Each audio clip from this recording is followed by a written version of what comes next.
Personaje jugable. En este video, se mostrará cómo crear el personaje principal de nuestro juego de plataformas en Unity. Se configurará como un GameObject, se le asignarán componentes físicos y visuales, y programaremos su movimiento horizontal y salto usando C#. Primero, crearemos GameObject del jugador. Para ello, en la ventana de jerarquía, hacemos clic en Objetos 2D, Sprites, y luego en Cápsula. A este objeto lo nombraremos como Player. Este será el objeto principal al que le iremos agregando funcionalidad. A este objeto le añadiremos los siguientes componentes. En la pestaña de Inspector, al seleccionar el objeto Player, hacemos clic en Add Component y luego en Rigid Body 2D. Este componente permite que el objeto reaccione a la gravedad y a las fuerzas físicas.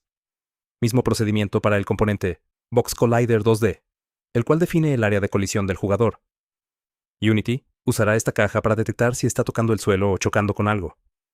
Por default, el objeto cuenta con el componente Sprite Renderer. Este se encarga de mostrar la imagen del personaje en pantalla. Para programar el movimiento del personaje, tanto horizontal como vertical. Dentro de la ventana Assets, creamos la carpeta Scripts.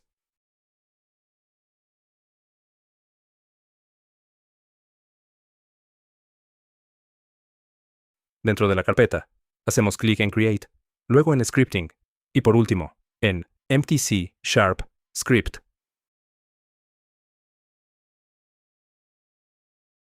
Al archivo lo nombraremos como Player Controller. Si seleccionamos el script, del lado izquierdo en la ventana de Inspector, se puede visualizar el código escrito.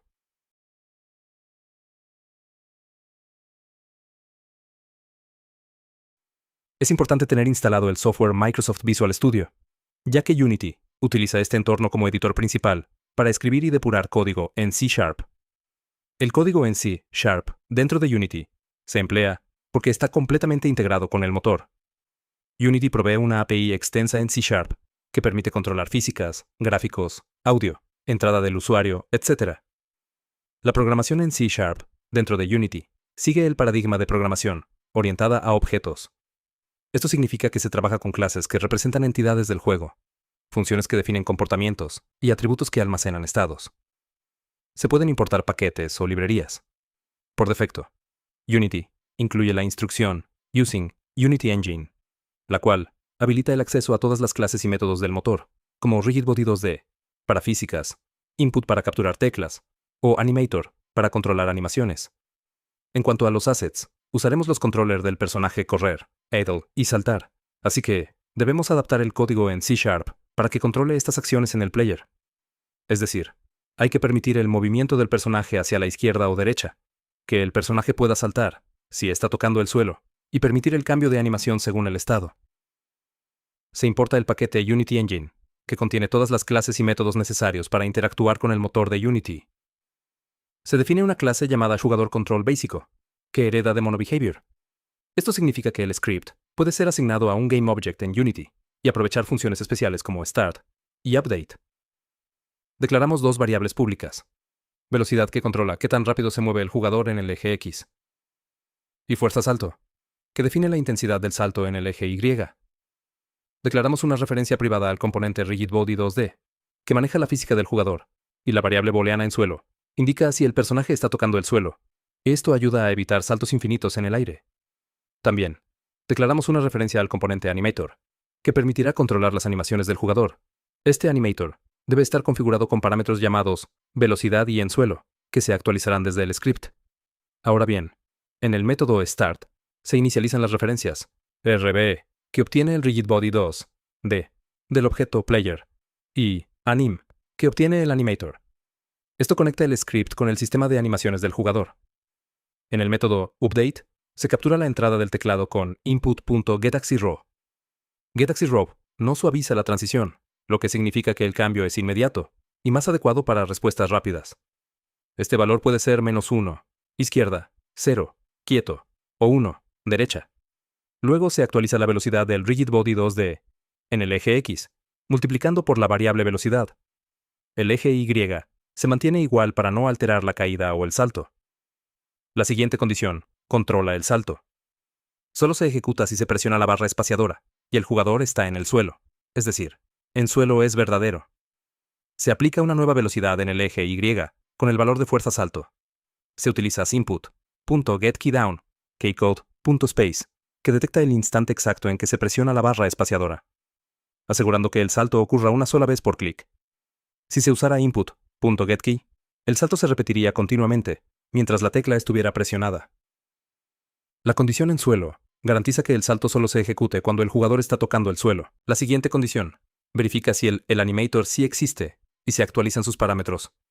Math, F, Apps. Devuelve el valor absoluto de la velocidad horizontal, es decir, no importa si el jugador se mueve a la izquierda o a la derecha. Este valor se asigna al parámetro velocidad en el animator, determinando si el personaje está quieto o corriendo. La variable, en suelo, refleja si el jugador está tocando el suelo. Esto controla la transición hacia la animación de salto. Estos parámetros son los que conectan el script con el Animator Controller, permitiendo que las animaciones cambien automáticamente según el estado del jugador. El método onCollisionEnter detecta cuando el jugador entra en contacto con otro objeto. La condición, usando 0,5f, se usa como umbral de tolerancia. Dice lo siguiente. Si la normal en Y es mayor a 0,5, significa que el contacto viene desde el suelo. Si es menor, el contacto no es suelo, puede ser pared o techo. Si se cumple, la variable en suelo se activa en true, habilitando la posibilidad de saltar nuevamente. Por último, el método onCollisionExit determina cuando el jugador deja de colisionar con el suelo. En suelo se vuelve falso. Esto indica que está en el aire, y evita que pueda saltar nuevamente hasta volver a tocar una superficie. Cada vez que actualizamos el código desde Visual Studio, en Unity, nos aparece este aviso. Hacemos clic en Yes, just for these files, para canalizar los cambios en Unity.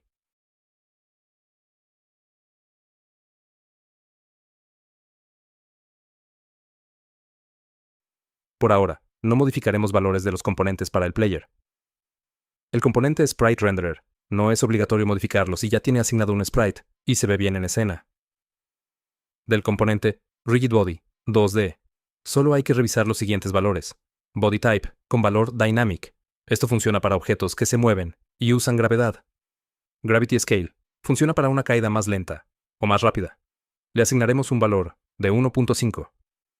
Sleeping Mode, se deja como Star Awake, para que empiece afectado por la física. Y el campo de Collision Detection. Este parámetro es recomendable dejarlo con valor Continuous, si el personaje atraviesa objetos delgados durante el salto.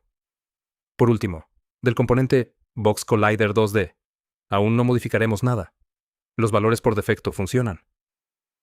Seleccionando el objeto Player, arrastramos el script creado y modificado hacia la ventana Inspector, para que forme parte de los componentes del jugador principal. El inspector lo reconoce, y se pueden modificar valores de variables establecidas. Para verificar el funcionamiento de los movimientos y el salto del player, necesitaremos un piso o plataforma provisional. Para ello, añadimos un nuevo objeto en la ventana de jerarquía, pero esta vez será el sprite square. Lo nombraremos piso provisional. Modificamos sus características como su anchura. Esto se logra desde la ventana Inspector, en las opciones de Transform, y modificando el parámetro X. Añadimos a este objeto el componente Box Collider 2D. Esto permitirá que el jugador pueda caminar y saltar sobre el piso. Sobre este parámetro, debemos desactivar el parámetro isTrigger, ya que queremos colisión física, y no detección lógica. El parámetro Rigid Body 2D no es necesario, ya que las plataformas deben ser estáticas, así que no necesitan física dinámica. Podemos añadir color, desde las opciones de Sprite Renderer.